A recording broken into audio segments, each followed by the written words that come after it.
Okay, welcome to Teachers to Teachers, our first edition of the school year for 2015 and 2016. I'm Dean Dahl, and sixth grade teacher at Southview Middle School, and we have a great panel. And start off with introductions, and I'll let you introduce yourself and tell us about your title. Angie, go ahead. All right. I'm Angie Potts. I am a STEM teacher at North Intermediate in St. Peter, Minnesota, which consists of grades 3 through 6.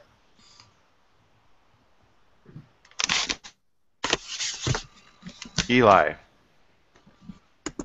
I am a 7th grade language arts teacher at Southview. This is my 5th year at Southview, and I'm excited to start a new year.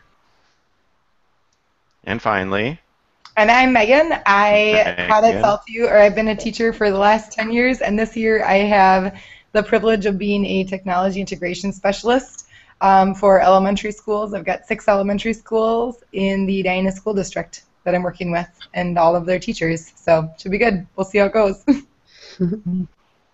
Cool. Megan, while you're still there, catch us up on what's anything connecting us since last spring till now that may connect to the classroom or just life in general. All right. So, well, we started workshop week this week. So digging into that, my head's kind of spinning with things we've been talking about and figuring out. Yeah, kind of excited to dig deeper into Google Classroom. It's been really fun to follow some of the updates and changes that I'm excited to run with that this year and kind of see where that goes. I'm going to try a couple different things and thinking about introducing units and projects. Going with kind of like the first project, we're going to start off with an iMovie trailer to kind of get them hooked and bait them a little bit. We'll see how that does.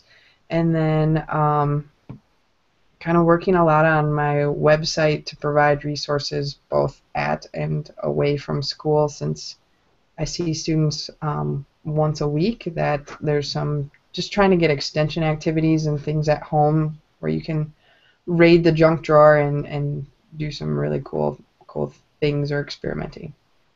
That sounds awesome, Angie. I love it. I'm super excited. I hope your iMovies turn out well. I love that format. They're easy to use, and they are just so quick and slick. Yeah. When you are done with your iMovies, how do you share them with, like, how do your kids share them with you? What has you found is like an easy workflow for that? Because of the grades I have, and because we have Google Apps for Education, and we have a class set of iPads, I log into my school account on all of them with YouTube. Okay. And then they have folders, or I have playlists, and so we put in those. And so a lot of the beginning years kind of training them. We make them all unlisted until I can go through and then check them out.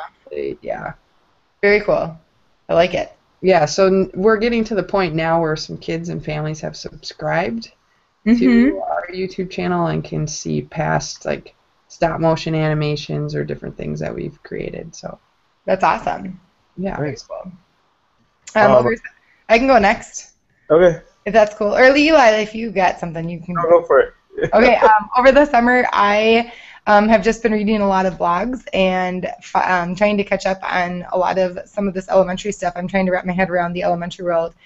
Being in secondary, it's a little different, and so getting my head wrapped around elementary tools and different devices, because I'm working with iPads. So Angie, I'm totally going to be knocking on your door quite a bit. One of the apps that I have discovered over the summer, which a teacher in Edina, Angela Gadke, had showed me, was Seesaw. Have you ever used Seesaw, Angie? Yeah, I have. Do you like it, or do you love it? I haven't used it enough to love it, but okay. I do like it. It's really simple, and kids can pick it up pretty easy. Yeah, and so she uses it in her classroom as an e-portfolio. Cool. And so anytime the kids do anything, she's like, go grab your Seesaw journal and add it in. So I've been playing with that a little bit.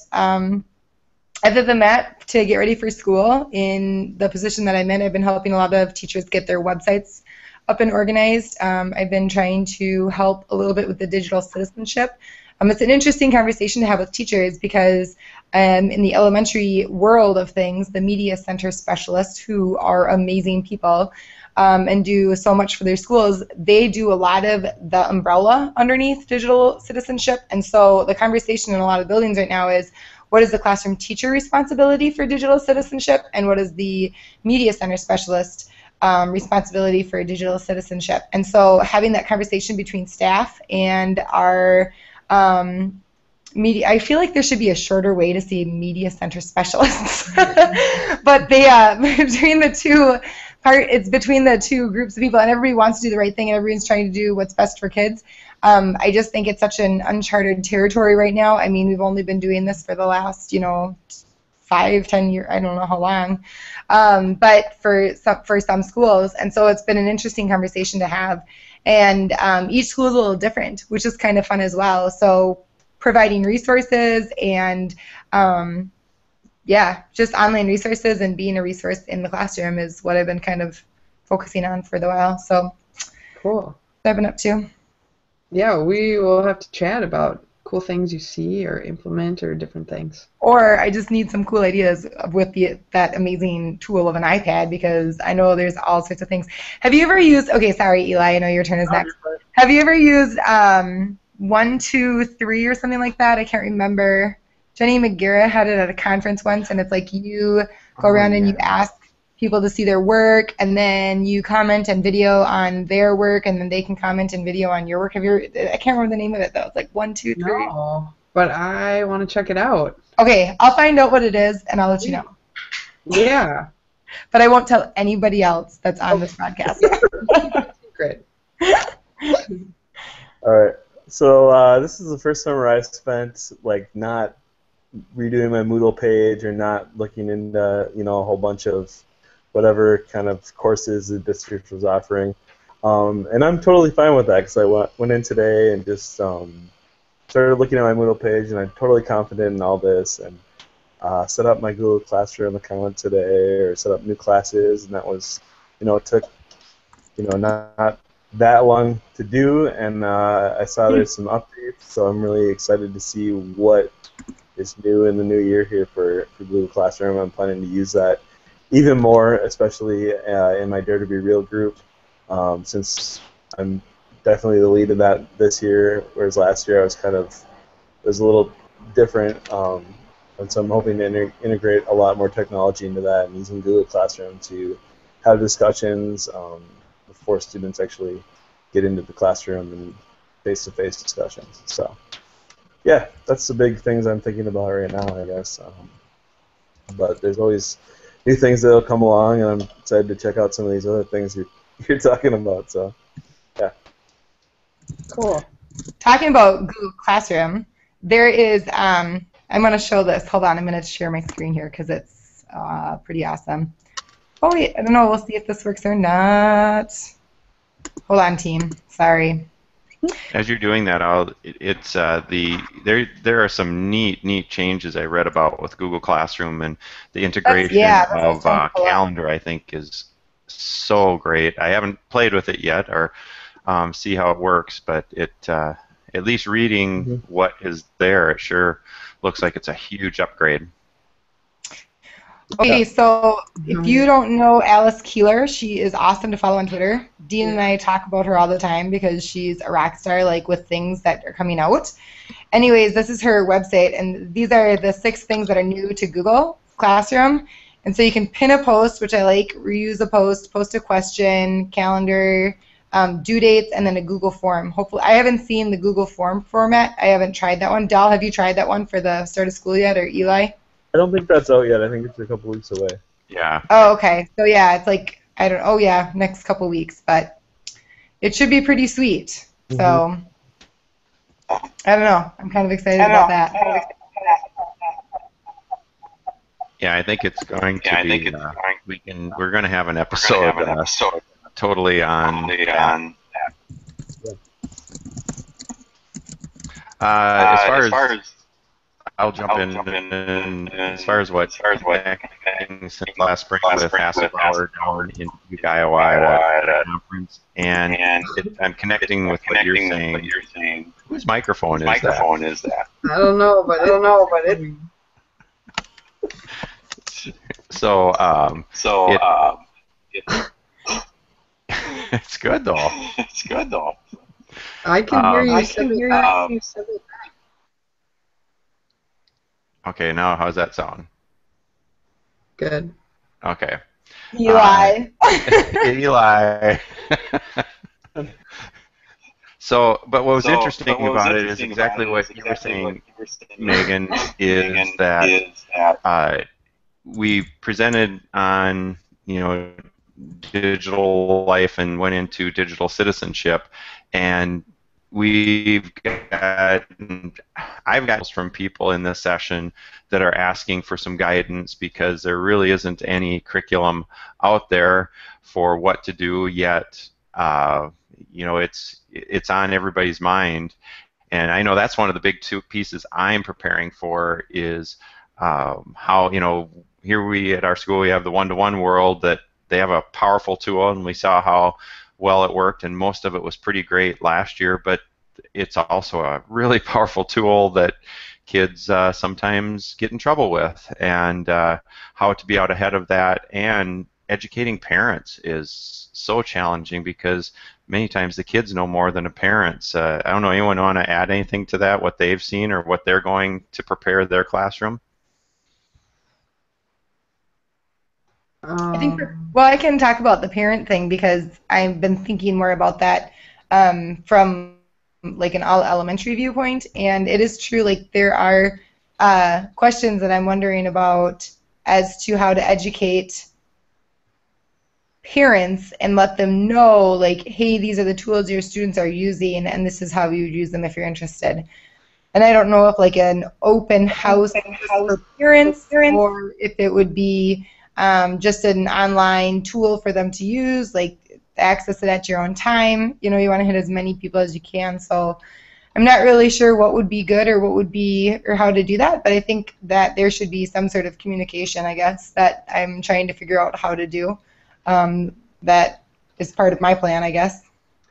I read something or saw something, Twitter, blog, or something this summer that I'm going to try where students teach adults, so have like a family tech night and have the kids prepare like, hey, these are the tools we're using in our classroom, this is what we have, I know we have these devices at home, mom and dad, here's how you use them, this is what it looks like.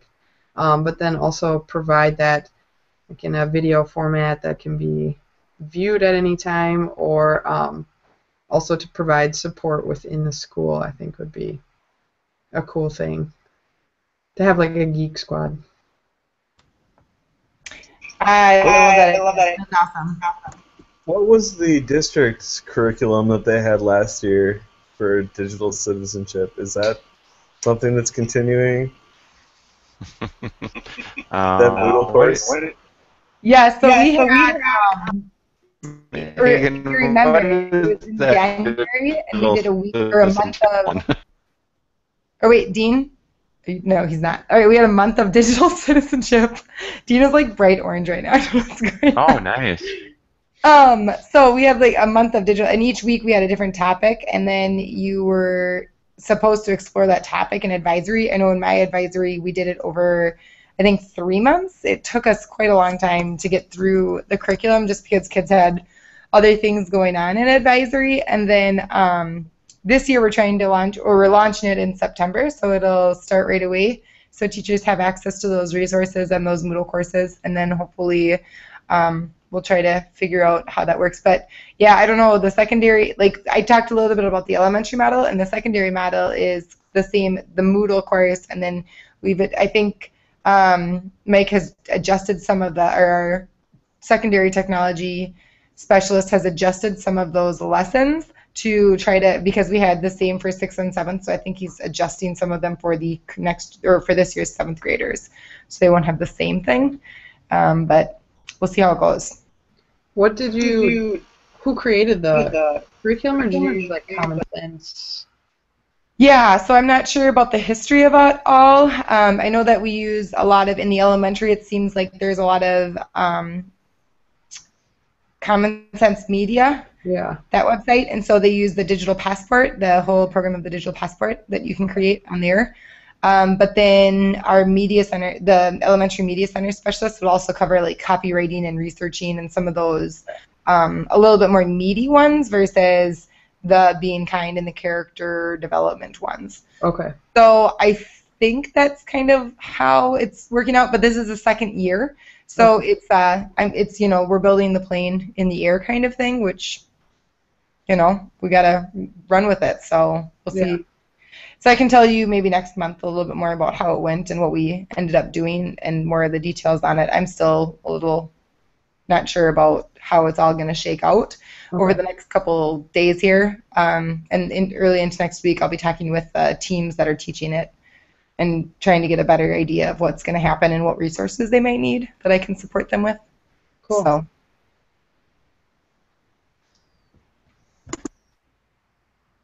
Yeah, I'm very curious to see what changes, and I'm gonna tap you on the shoulder, Megan, and see if you have anything for us. But we had with the web kids and sixth graders come through today, and I saw at least 10 smartwatches. And Really? I'm curious. Yes, I was totally shocked, and just about every former student that stopped in to say hi had a smartwatch. So Eli, they're coming your way. Wow. that's something to deal with. I don't know. How does that work? So in our school, there's a policy where you can't use your phones. So does that include the watch then? Because then you can't answer phone calls, text messages, and things from your phone. I'm not sure how that's going to work out. Yeah, I'm very curious because I talked to one of the moms, and a mom and a daughter, and the daughter had the Apple Watch, and she just said this is her interpretation was this is going to be so much slicker because she totally understands the district's stance on not having a cell phone, but this way she can get a message to her daughter without her having her cell phone.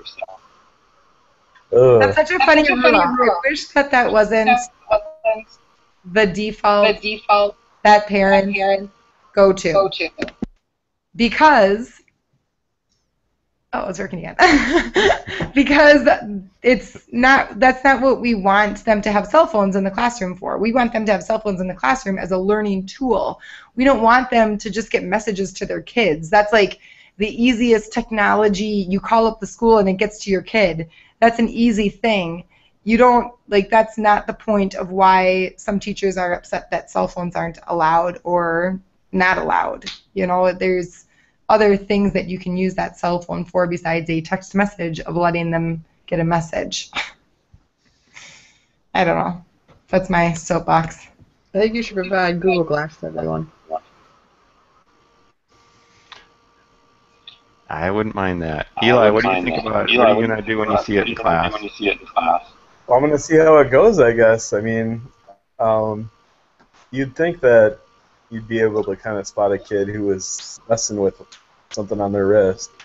If it's not a distraction for me, I don't think it'll be a big deal. But it could become an issue, so we might want to include phones and watches in our next round of policies, I guess. We'll see. Yeah, open up that can of worms and see how that goes. Put your watch and the phone in this basket at the door.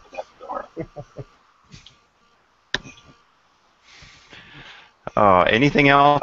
We want to jump in that y'all are preparing for in these? For 3 of us, tomorrow and Friday, and start on Monday, and then Angie, you have all of next week to get ready. All of next week to get ready. Because I have kids next week. Oh, duh. Okay, all 2 days and all of next week that the kids start.